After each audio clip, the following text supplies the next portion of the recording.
Bismillahirrahmanirrahim, rekan-rekan mahasiswa yang mengontrak mata kuliah Sejarah Hindu-Buddha di Indonesia.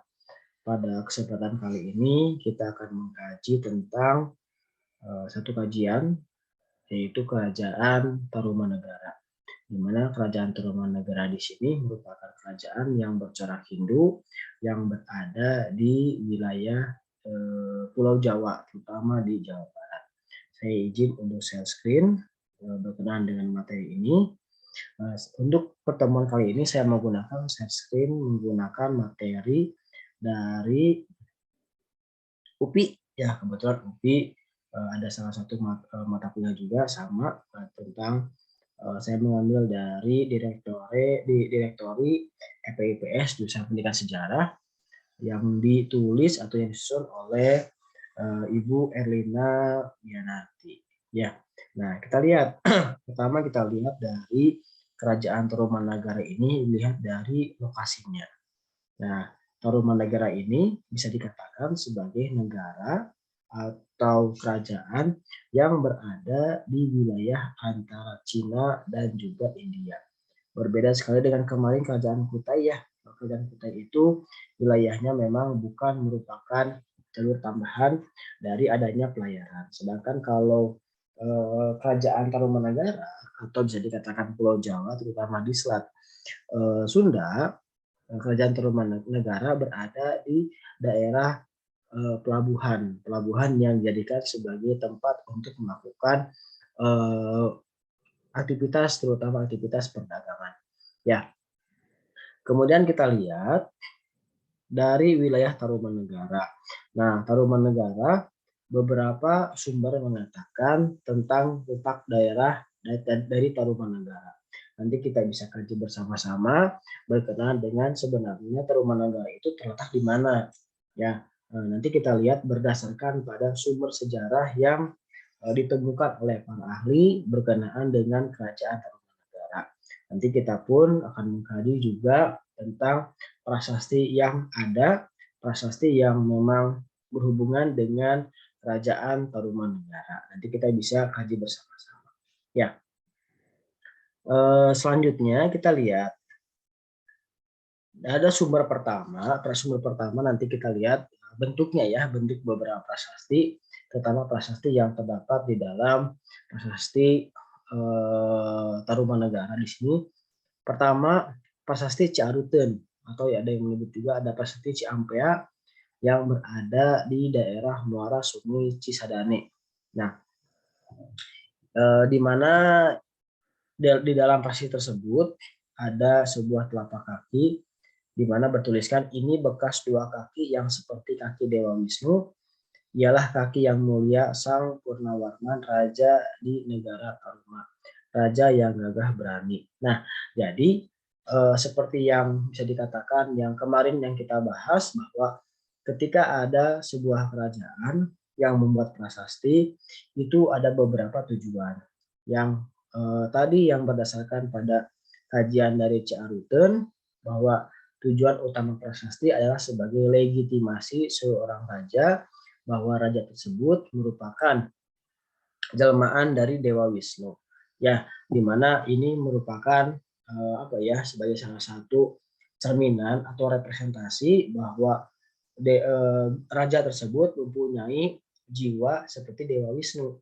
Ya, Dewa Wisnu itu bisa dikatakan dalam kepercayaan Hindu merupakan dewa pemelihara, di mana ada 3 atau Trimurti atau 3 dewa utama dalam prasasti atau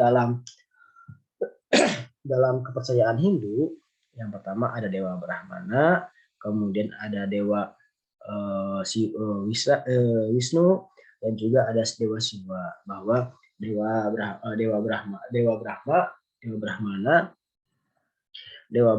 Brahmana ini adalah dewanya dewa pencipta. Sedangkan Dewa Wisnu adalah dewa pemelihara dan Dewa Siwa merupakan dewa penghancur atau perusak.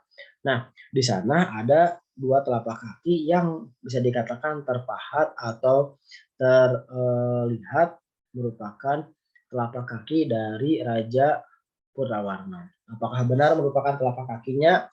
Nah, itu bisa dikatakan legitimasi seorang raja bahwa menunjukkan bahwa dia merupakan raja yang punya kekuatan yang begitu dahsyat, sehingga telapak kakinya bisa dicap di dalam atau di permukaan batu.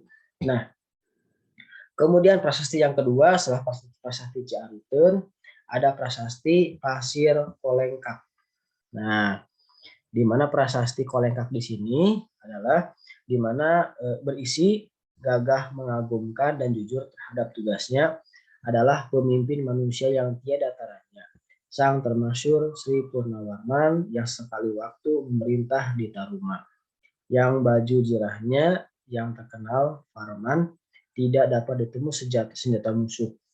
Nah, di ini adalah sepasang tapak kakinya yang senantiasa berhasil menggempur kota-kota musuh, hormat pada para pangeran, tapi merupakan duri dalam daging bagi musuh-musuhnya. Nah, di prasasti tersebut menggambarkan bahwa bukan hanya bukan hanya cerminan dari hal yang sifatnya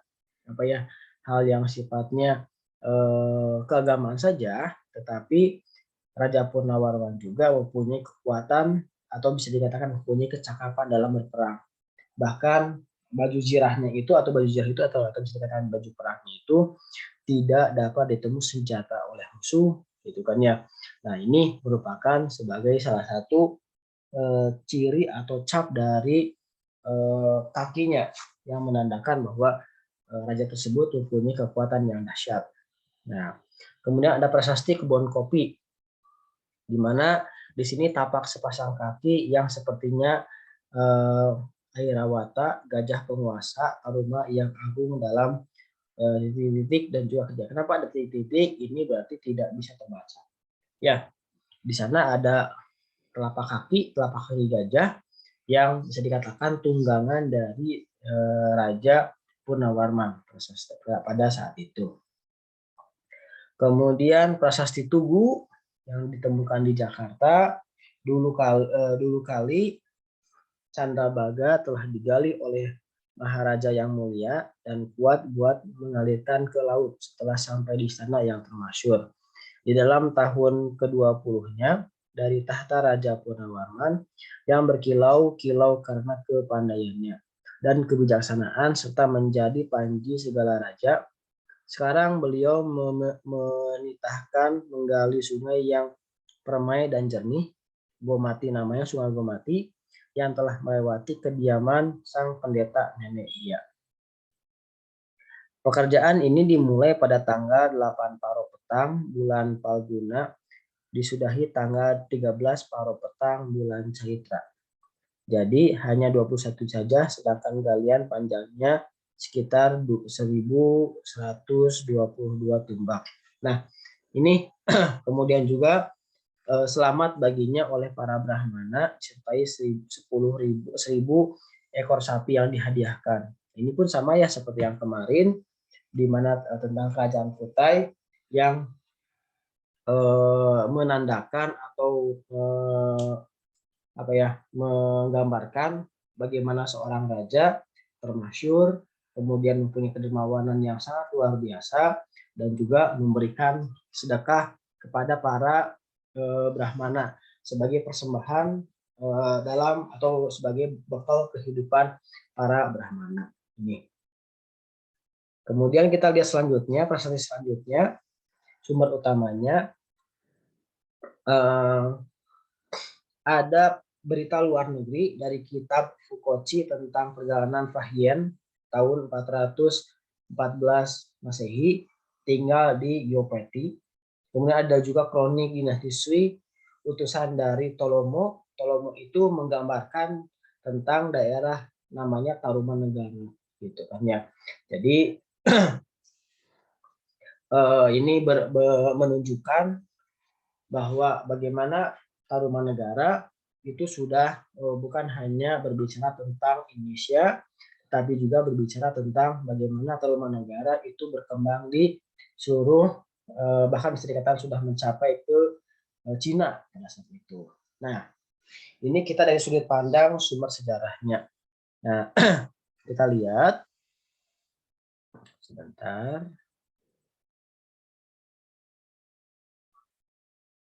Nah, kita lihat ini dari penjelasan contohnya ya, Prasasti Tarumanagara. Kita lihat Prasasti Kerajaan Tarumanagara. Apakah ada bentuknya ya, terutama dalam bentuknya. Nah, ini 7 peninggalan Kerajaan Tarumanagara lengkap beserta. Nah, ini saya mengambil ini saja dari dari media.com atau merdeka.com berbicara tentang Tarumanagara. Mudah-mudahan bisa terlihat. Ini salah satu peninggalannya. Nah, ini yang tadi saya sampaikan, ada Prasasti Ciaruten, ya, di mana terdapat 2 telapak kaki sang Raja Purnawarman yang dianggap sebagai jelmaan dari Dewa Wisnu yang tadi, gitu kan ya. Kita lihat prasasti ini merupakan peninggalan dari Kerajaan Tarumanagara yang terletak di Kampung Muara, Desa Ciaruten. Nah, kenapa dikatakan sebagai Prasasti Ciaruten? Karena memang di mana tempat tersebut ditemukan. Ya, seperti yang kemarin ya, Prasasti Kuta Yupai, Prasasti Yupa itu juga berbicara tentang sebuah daerah bernama Kutai. Nah, kita lihat prasasti ini ditandai dengan bentuk telapak kaki Raja Purnawarman. Ini bentuk telapak kaki Raja Purnawarman. Kemudian dengan huruf Pallawa. Nah, ini hurufnya ya, huruf Pallawa dengan bahasanya bahasa Sanskerta. Melansir dari laman resmi Kabupaten Bogor, tulisan dalam Prasasti Ciaruten di sini berbentuk puisi indah dengan irama anustub yang terdiri dari 4 baris. Berdasarkan pembacaan oleh Purbacaraka, prasasti tersebut berbunyi seperti ini ya. Fikrata Swanapateh Sri Matah Purnawarman Tarumanegara Rendrasya Visno Riva Padvayam. Ya, ini berbeda sekali dengan apa ya? Dengan Yupa. Kalau prasasti dari prasasti dari Tarumanagara itu menunjukkan atau menuliskan nama kerajaannya. Kalau kemarin kan tidak ditunjukkan ya nama rajanya, nama kerajaannya, hanya berupa Raja Kudungga, kemudian menyebutkan Raja Purnawarman juga, tetapi tidak menyebutkan nama kerajaannya. Tapi di sini bisa disampaikan nama kerajaannya itu Kerajaan Tarumanagara. Yang artinya tadi sudah saya sampaikan di awal bahwa ini bekas 2 kaki seperti kaki Wisnu, ialah kaki yang mulia Sang Purnawarman, raja di negara Taruma, raja yang gagah berani di dunia.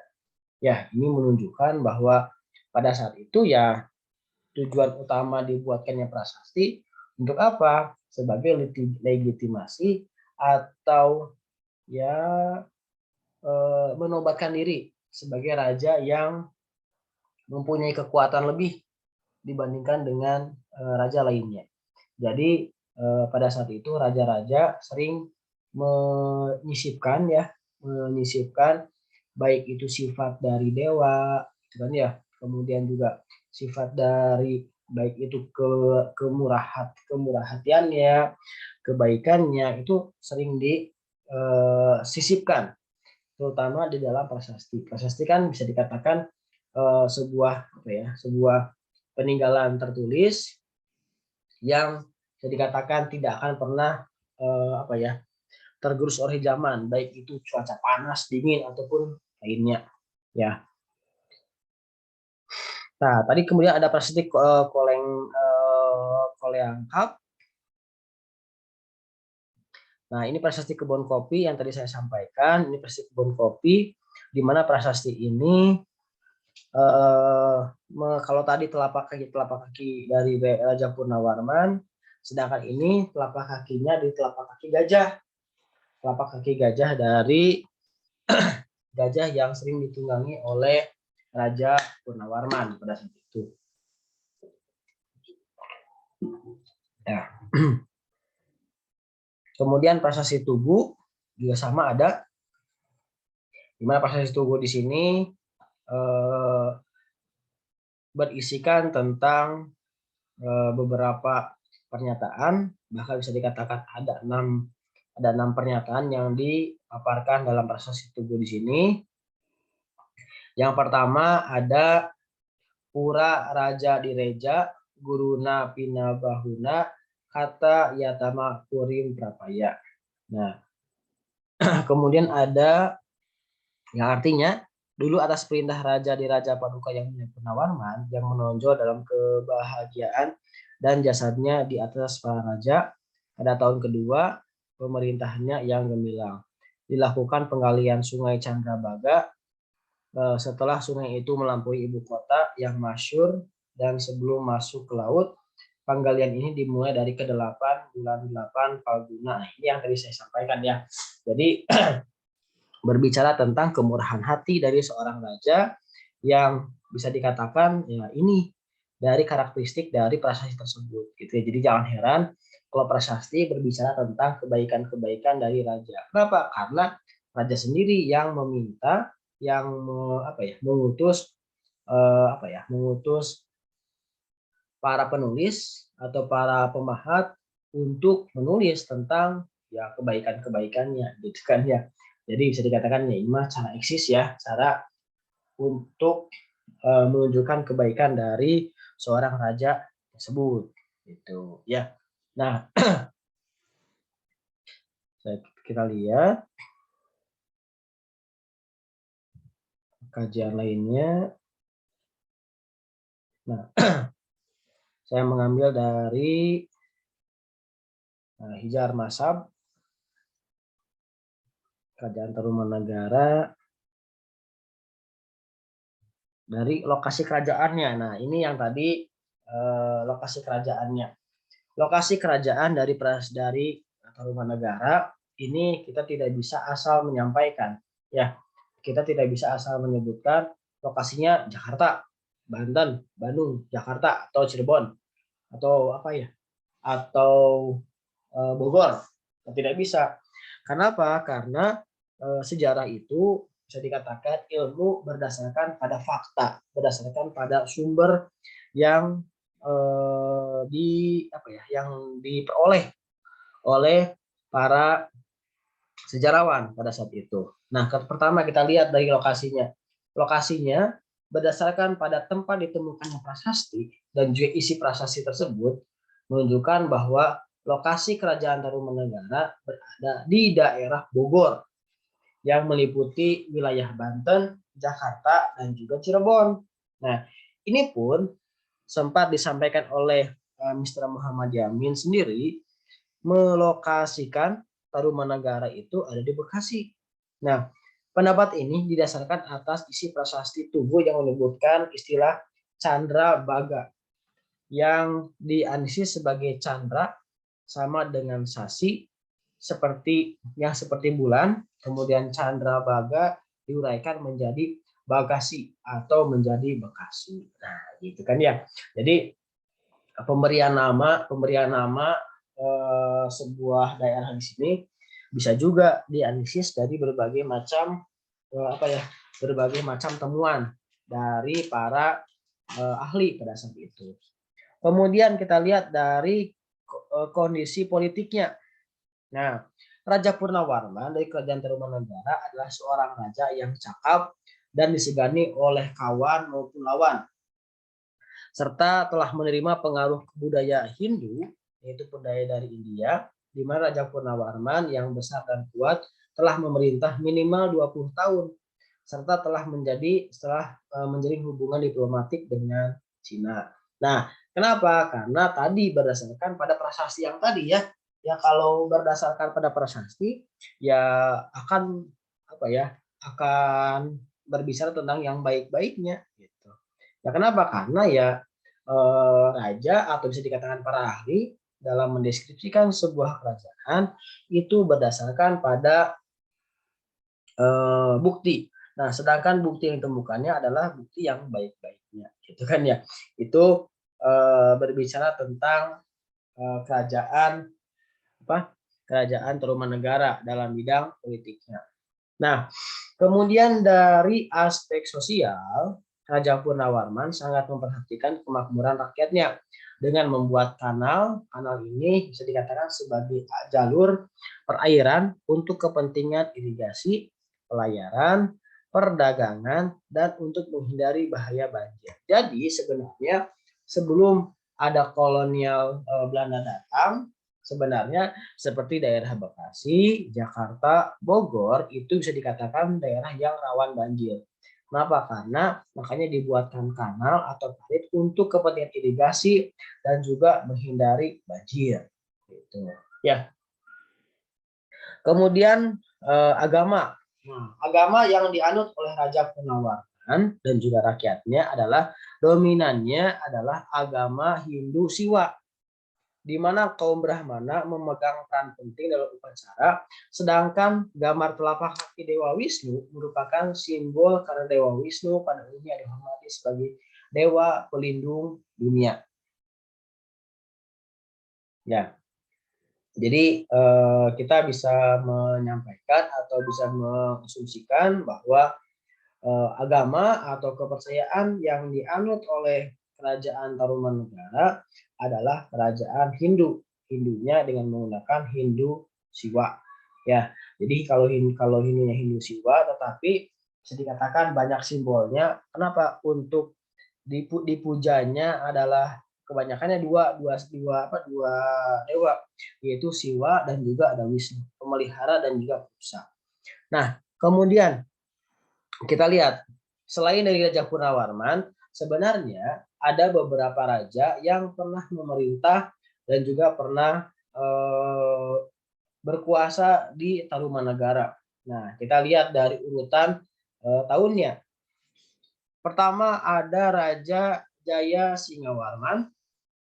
Ya, Jaya Singawarman ini ada di sekitar tahun 358 sampai dengan 382, jadi sekitar 34 tahun ya, 34 tahun. Iya benar 34 tahun. 24 tahun memerintah di Tarumanegara. Beliau merupakan pendiri dari Tarumanegara, merupakan menantu dari Dewa Warman 8 yang merupakan maharesi dari Salangkayana di India yang mengungsi ke Nusantara karena daerahnya diserang oleh ditaklukkan oleh Maharaja Samudragupta dari kerajaan Gupta. Setelah Jaya Singawarman mendirikan Tarumanegara sebagai pusat pemerintahannya, beralih dari Raja Tapura ke Tarumanegara. Nah, ini mendukung teori dari teori kedatangan Hindu-Buddha ke Indonesia, yaitu dengan teorinya teori kesatria. Ya, di mana teori kesatria ini di mana ada bangsa India yang pergi dari India karena terlibat perperangan dengan kerajaan lain dan kerajaan tersebut ditaklukkan. Maka untuk menyelamatkan diri dan juga kerajaannya, maka mencari daerah yang bisa dikatakan masih bisa didirikan kerajaan dan juga kosong pemerintahannya. Maka dipilihlah pada saat itu daerahnya daerah Tarumanegara. Kemudian yang kedua ada Dharmaya Warman. Beliau merupakan raja yang memerintah selama kurang lebih 13 tahun. Tapi di sini tidak disampaikan. Kenapa tidak disampaikan? Karena sumber sejarah yang masih sangat minim. Ya. Nah, kemudian di antara raja lain yaitu ada Raja Purnawarman. Raja Purnawarman di mana ia membangun kota kerajaan baru di tahun 397 yang terletak lebih dekat ke pantai dan diberi nama Sundapura. Jadi nama Sunda mulai digunakan oleh Maharaja Purnawarman sejak tahun 397 untuk menyebut ibu kota kerajaan yang didirikannya. Nah, kemudian ada ini disampaikan oleh Pustaka Nusantara yang menyebutkan bahwa di bawah kekuasaan Purnawarman terdapat 48 raja daerah yang membentang dari Raja Tapura, daerah Pandeglang, sampai ke Purbalingga di Jawa Tengah. Jadi wilayahnya sangat luas kekuasaan tersebut, kekuasaan dari Raja Purnawarman yang pada saat itu berada di pemerintahan Purnawarman di Kerajaan Tarumanegara. Itu kan membentang dari daerah Pandeglang, berarti kan daerah Banten ya, sampai ke daerah Jawa Tengah. Kemudian ada Wisnu Warman, ada Indra Warman, Chandra Warman, Surya Warman, Kertawarman, kemudian ada Sudawarman. Kemudian ada Hariwangsa Warman, Nagajaya Warman. Nah, kemudian ada yang ke-12 ada Lingga Warman, di mana Tarumanegara hanya dipimpin oleh 12 raja dalam tahun 669. Lingga Warman digantikan oleh menantunya Tarusbawa, di mana Lingga Warman mempunyai 2 orang putri, ya, yang sulung bernama Manasih, yang kemudian menjadi istri dari Tarusbawa. Putri yang kedua adalah bernama Soba Kancana, menjadi putri Dapun Tahyang, putri dari kerajaan Sriwijaya. Jadi bisa dikatakan ketika seorang raja tidak mempunyai seorang anak laki-laki, maka kerajaannya itu bisa dikatakan seperti dalam tanda kutip ya, diambil alih oleh menantunya. Kebetulan Tarusbawa di sini di bawah kepemimpinannya kerajaan Tarumanegara kemudian digantikan oleh kerajaan Sunda di tahun 670 Masehi. Nah, dari sejak saat itu maka muncul yang disebut dengan keruntuhan kerajaan Tarumanegara. Kita lihat apa yang menjadi penyebab keruntuhannya. Nah, yang menjadi penyebab keruntuhan kita lihat sebenarnya di dalam prasasti atau bisa dikatakan tidak ada satu prasasti pun yang menyebutkan atau menjelaskan secara detail apa yang menjadi penyebab kenapa kerajaan Tarumanegara itu mengalami kemunduran atau mengalami kehancuran. Nah, tetapi ada sumber lain, yaitu tepatnya dari berita Cina, dari dinasti Tang disebutkan bahwa sesudah tahun 669 Masehi, Tolomo tidak pernah lagi mengirim utusannya ke Cina. Tolomo itu untuk sebutan Tarumanegara. Ya, di mana utusannya terakhir datang ke Cina tahun 669, yang berarti Tarumanegara runtuh menjelang abad ke-7 Masehi. Dan bila dihubungkan dengan isi prasasti Kota Kapur, tampaknya ada benarnya. Sebab dalam prasasti Kota Kapur disebutkan bahwa Sriwijaya menyerang bumi Jawa. Jadi ada yang menyebutkan bahwa yang menjadi penyebab keruntuhan dari Tarumanegara adalah adanya serangan dari kerajaan Sriwijaya. Karena di Pulau Jawa pada saat itu tidak ada kerajaan lain selain dari Tarumanegara. Ini disambungkan dari prasasti yang terdapat di Sriwijaya. Nah, nanti yang membahas tentang Sriwijaya bisa kita lihat apa ada tidak banyak dari prasasti tersebut. Ya. Selain itu, kenyataan menunjukkan bahwa sejak akhir abad ke-7 Masehi, sejarah Jawa menjadi gelap. Dan barulah di tahun 732 Masehi abad ke-8 muncul prasasti dari Raja Sanjaya yang dikenal dengan prasasti Canggal. Di tahun 732 Masehi yang ditemukan di kaki gunung Wukir, Kedu Selatan, daerah Jawa Tengah. Nah, kemudian setelah runtuhnya kerajaan Tarumanegara, Jawa Barat berada di bawah pengaruh kerajaan Sriwijaya. Nah, Sriwijaya di sini bisa dikatakan sebagai kerajaan yang bercoraknya bukan Hindu, tetapi coraknya adalah corak Buddha.